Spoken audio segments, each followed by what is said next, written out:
Welcome to the Walton Pi. This is a test review held for a Proof Fundamentals class where we talk about induction and the Euclidean algorithm. Okay, so if we're trying to show that for all natural numbers, we're trying to show that n squared plus 3 is greater than 4n. Let's see if we can prove this inductively. So the first thing we need to do is establish a base case. So for n equals 1, we get 1 plus is greater than or equal to 4. So it works for n equals 1. But then the next question is, can we prove this inductively? So what I would probably do to start off is to see if the first few cases do work, especially if it's like examine this proof to see if we are successful or if this is actually a valid proof. So the next thing we could check is to see if the next one actually satisfied the problem. So 2 squared plus 3, that is 7, which is not bigger than or equal to 4 times 2. However, 3 cubed plus 3, that's going to be, or not 3 cubed, 3 squared, pardon me. 3 squared plus 3, that's going to be 12, which is equal to 4 times 3. And then 4 squared plus 3, that is going to be 19, which is definitely bigger than 4 times 4. So this is going to be true for a lot of numbers, but it's not true for every natural number. So because it fails at 2, we actually need to start our base case as n equals 3. So the proof is not actually valid for all natural numbers. It's only valid for all n bigger than 2. So to start off, we are going to use our base case n equals 3. So all of that was just to work through to see, is this actually valid for all numbers? And because it wasn't, we are only going to be starting with the ones that it is valid for. So our base case, that is n equals 3, and we just have to check 3 squared plus 3 equals 12 equals 4 times 3. So there is our base case completed. The next step is going to be our inductive hypothesis.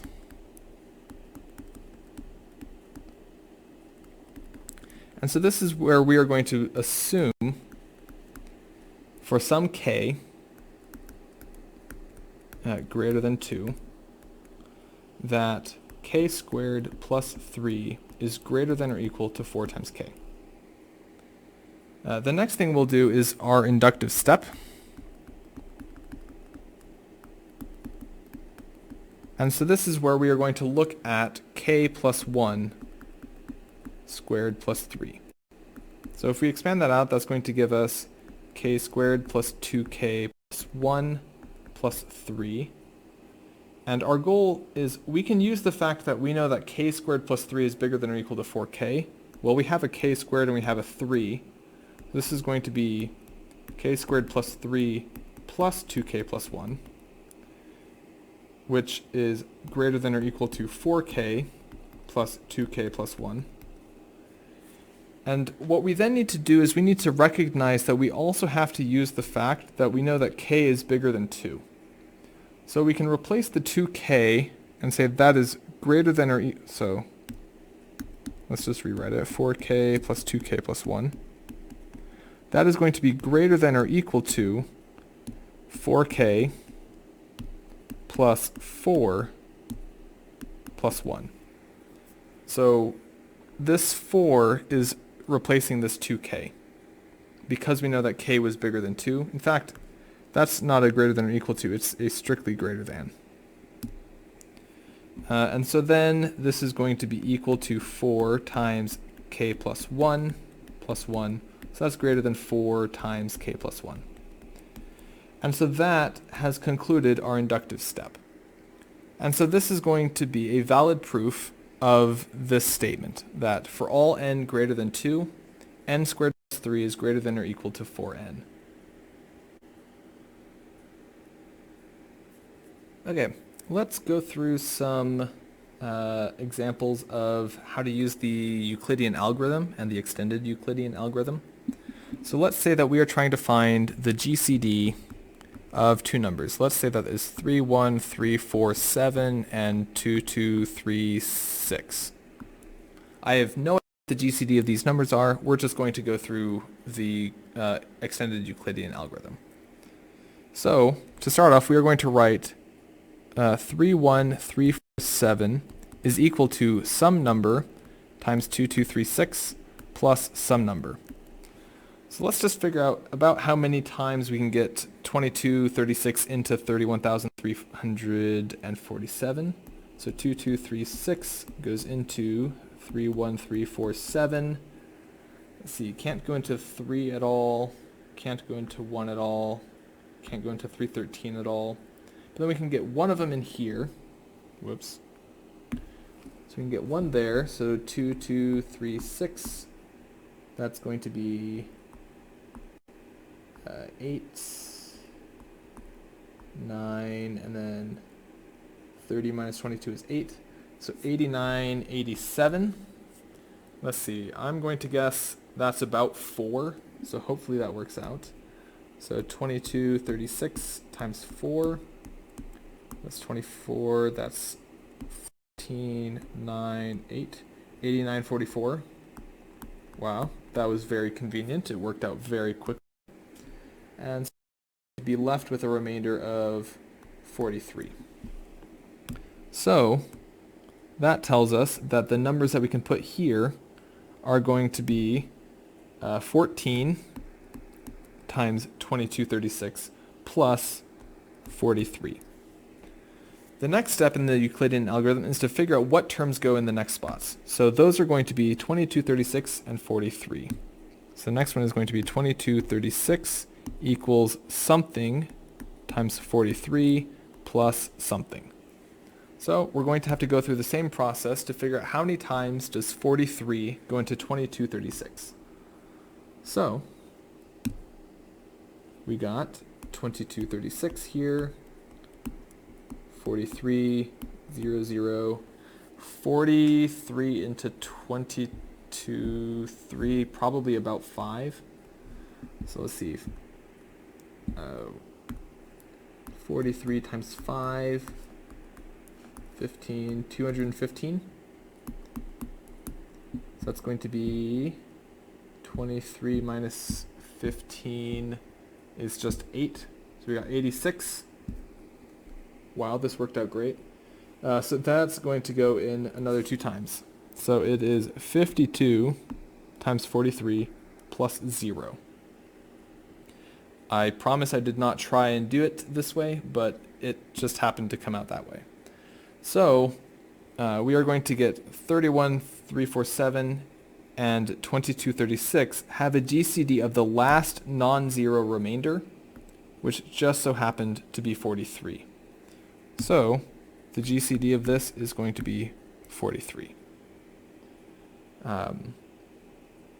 The next thing we could do is we could use the extended Euclidean algorithm to write 43 in terms of those two numbers. However, because it worked out so quickly, we're going to go through another example to get a better choice. So let's try and find the GCD of 493 and 391. Hopefully this one comes out better. Well, we got 493 equals 391. 1 times that plus 102. And then we got 391 equals 3 times 102. So 3 times that's 306, so 91 minus 6 is going to be 85. 102 equals 1 times 85 plus 17. And then 85 equals 5 times 17 plus 0. So again, the GCD is going to be the last non-zero term, or last non-zero remainder. So the GCD is going to be 17. We can actually then write 17 as let's see, let's probably be a bit more consistent with how you've seen it. So we can write this as 493x plus 391y, where x and y are integers. So let's try and figure out how we can do that. The way we will be able to do that is using the extended Euclidean algorithm, which is basically going through this process bottom to top. So the first thing that I would recommend doing is to rewrite each of those equations by solving for the plus remainder. So that's going to look like 102 equals 493 minus 391. 85 is going to be 391 minus 3 times 102. And then 17 is equal to 102 minus 85. Starting with the very last one, we are going to then substitute in the previous terms, or the previous lines, one at a time. So the first thing we would do is we would leave the larger of the numbers, so we're going to leave the 102, but then we replace all of the 85s. So that is going to be 391 minus 3 times 102. And we are going to expand this out without simplifying. So that is going to be equal to 102 plus 3 times 102 minus 391. So that is equal to 4 times 102 minus 391. At this point, we're going to then substitute our expression for 102. So this is going to be equal to 4 times 493 minus 391 minus 391. So that's going to be 4 times 493 minus 4 times 393 minus an additional 1, so that's going to be minus 5, 391. Which tells us that if we were writing 17 equals 493x plus 391y, this would tell us that x is equal to 4, y is equal to negative 5. So that's how you can use the extended Euclidean algorithm. How did I move that? So that tells us how we can use the extended Euclidean algorithm on these sorts of numbers. Let's see, some other things that we could talk about are, let's go over the binomial coefficient. So the binomial coefficient is pretty useful. So this is, come on. There we go. So it is written like this, and we read it n choose k. So n choose k is actually a piecewise function. It is equal to n factorial over k factorial times n minus k factorial if 0 is less than or equal to k is less than or equal to n, and it is equal to 0 otherwise. So if either of those, so if k is bigger than n, or if k is less than 0, or if n is less than 0, all of those times it is equal to 0. So let's use that to prove that n plus 1 choose k is equal to n choose k minus 1 plus n choose k. So we have to deal with a couple cases here. We have to deal with the cases where what if the denominator, or not the denominator, what happens if n is less than 0 or k is less than 0? Those are the different things that we have to deal with. So let's just do case 1. 0 less than or equal to k less than or equal to n. So case 1, everything behaves normally. So we would get, let's just rewrite all of it in terms of the exponentials. So that's going to be n plus 1 factorial over k factorial n plus 1 minus k factorial. That is equal to, we want to rewrite the other side. So let's see, what's the other side going to be? So the other side is n factorial k minus 1 factorial n minus k plus 1 factorial plus n factorial over k factorial n minus k factorial. So we are going to start with the side that has two terms because it's easier to combine than to figure out how to separate. So we are going to forget about this for a bit and we are going to try and end up at that side. So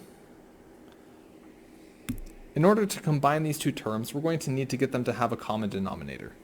So let's just rewrite them a little bit so that we can be able to see what that common denominator might need to be.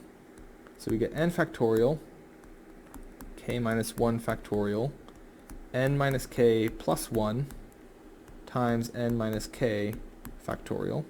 That is one side. Plus we got n factorial over k times k minus 1 factorial n minus k factorial. So each side has one term on the denominator that is not on the other side. So in order to combine the two, we are going to multiply the right-hand fraction by n minus k plus 1 over n minus k plus 1. And then we are going to multiply the left-hand side by k over k.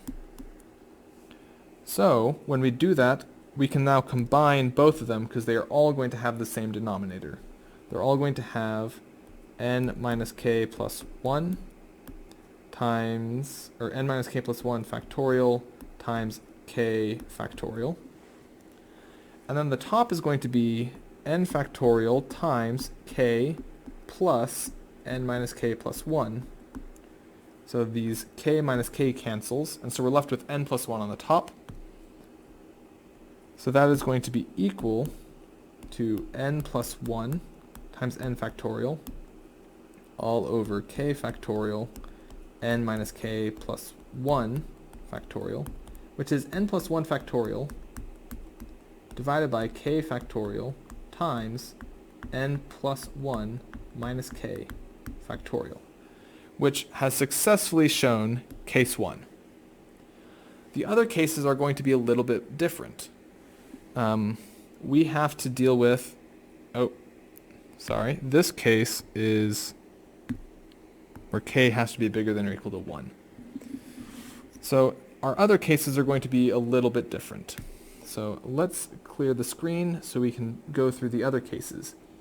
Anytime you're dealing with a binomial coefficient, you have to check your cases to make sure that you actually accounted for all of the cases. Our next case is going to be case 2. So this is going to be if k is less than 1. If k is less than 1, then n,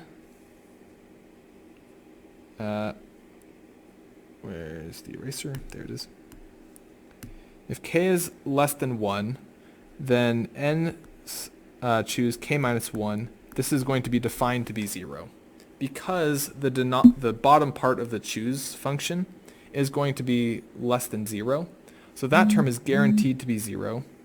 So we have n plus 1 choose k is equal to n choose k, which we might be a little bit confused with, but so let's see, we kind of have two cases. If k equals 0,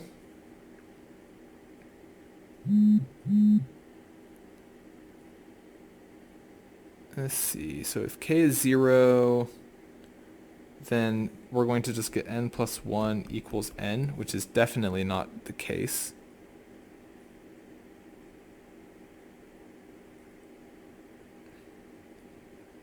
Where is the error? Where is that error? Something is wrong here. Because if k is less than 0, then we're definitely going to just be getting 0 equals 0 on both sides. But if k is equal to 0, n plus 1 choose 0 is n plus 1. Something choose negative 1 is 0, but then the other term would be something choose 0, so it'd just be n. Did I write it down incorrectly? That is a valid possibility.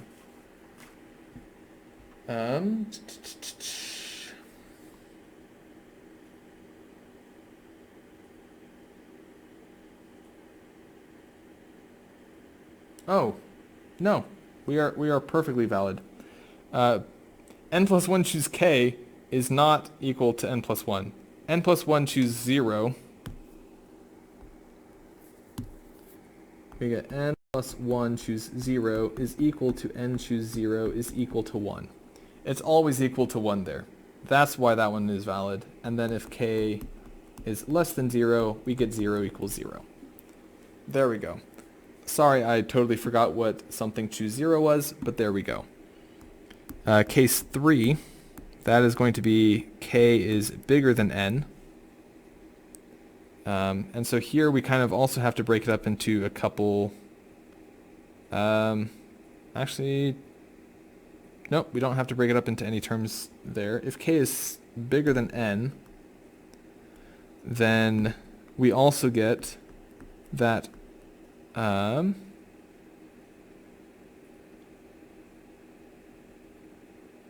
let's see, okay, we do actually have two cases in this one as well. So we have two subcases here. We have k equals n plus 1, or k is bigger than n plus 1. If k is bigger than n plus 1, we are going to get 0 equals 0 plus 0, which takes care of that case just fine and dandy. But if not, then if k is equal to n plus 1, then we have n plus 1 choose n plus 1, that is equal to 1, which is equal to n choose n, which is the same thing as writing n choose k minus 1. And then n choose n plus 1, that is equal to 0. So that is going to satisfy that case as well. And then our only other case that we have to deal with is if n is less than 0. If n is less than 0, then we are going to be getting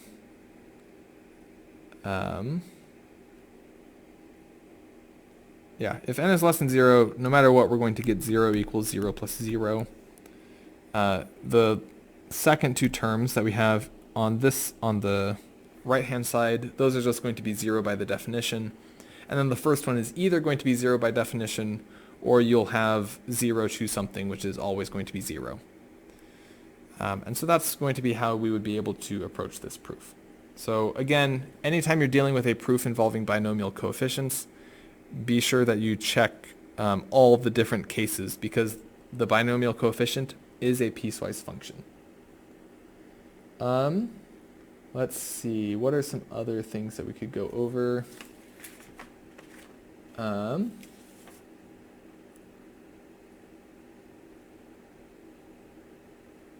Let's see.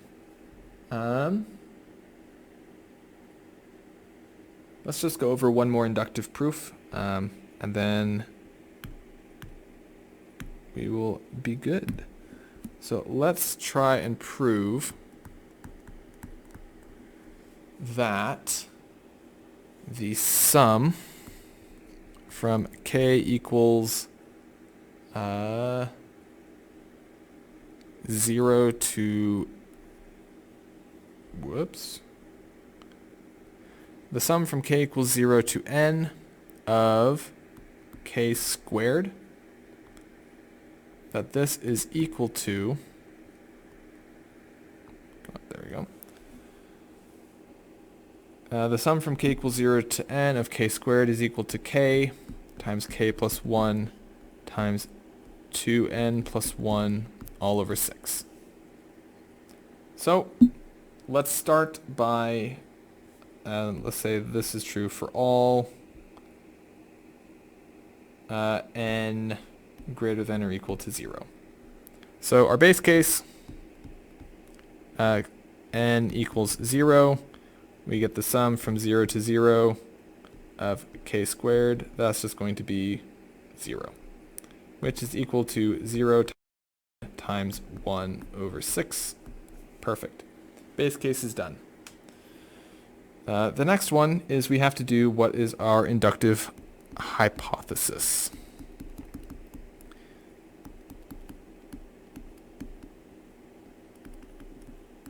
So, assume that for k greater than or equal to 0, the sum, we can't use k.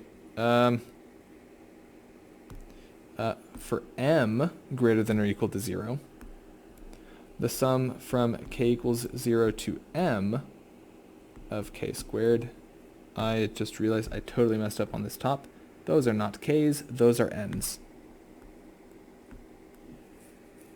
So the sum from k equals 0 to m of k squared is equal to m times m plus 1 times 2m plus 1 all over 6. Now we have to look at what is the sum from k equals 0 to m plus 1 of k squared. Well, this is going to be m plus 1 squared plus the sum from k equals 0 to m of k squared. By our inductive hypothesis, this is going to be m plus 1 squared plus m times m plus 1. Let's move that down a bit.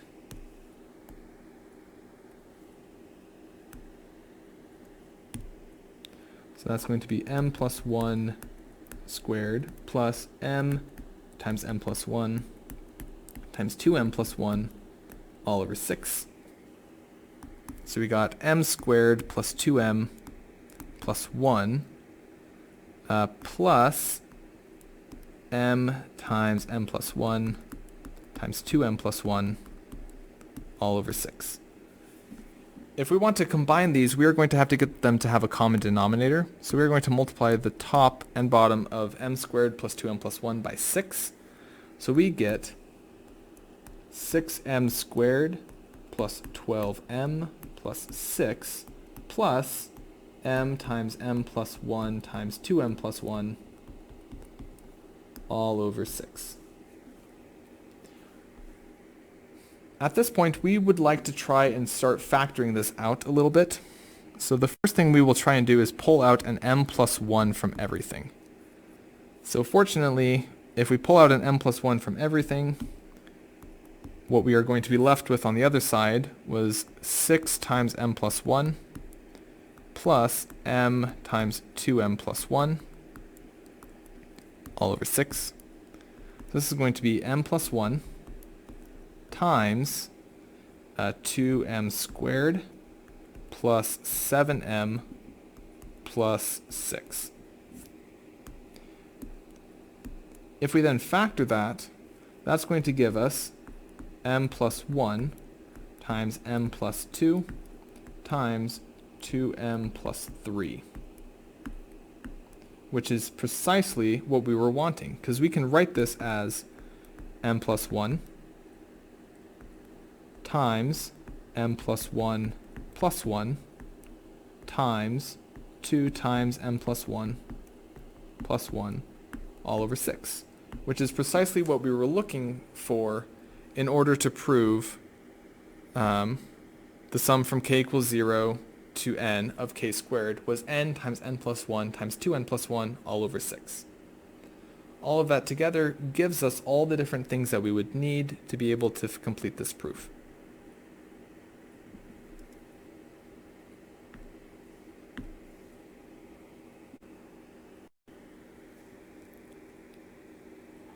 Alright, so let's try and figure out so this is another problem that might deal with the Euclidean algorithm.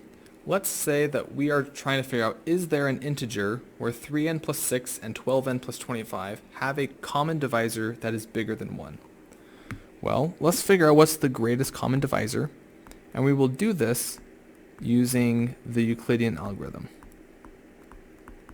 So, we get that the GCD of 12n plus 25 and 3n plus 6, well, 12n plus 25, that is equal to 4 times 3n plus 6 plus 1. Since we have this remainder of plus 1, that tells us that the GCD is equal to 1, which tells us that the answer to this is no. There is no integer where 3n plus 6 and 12n plus 25 have a common divisor other than 1.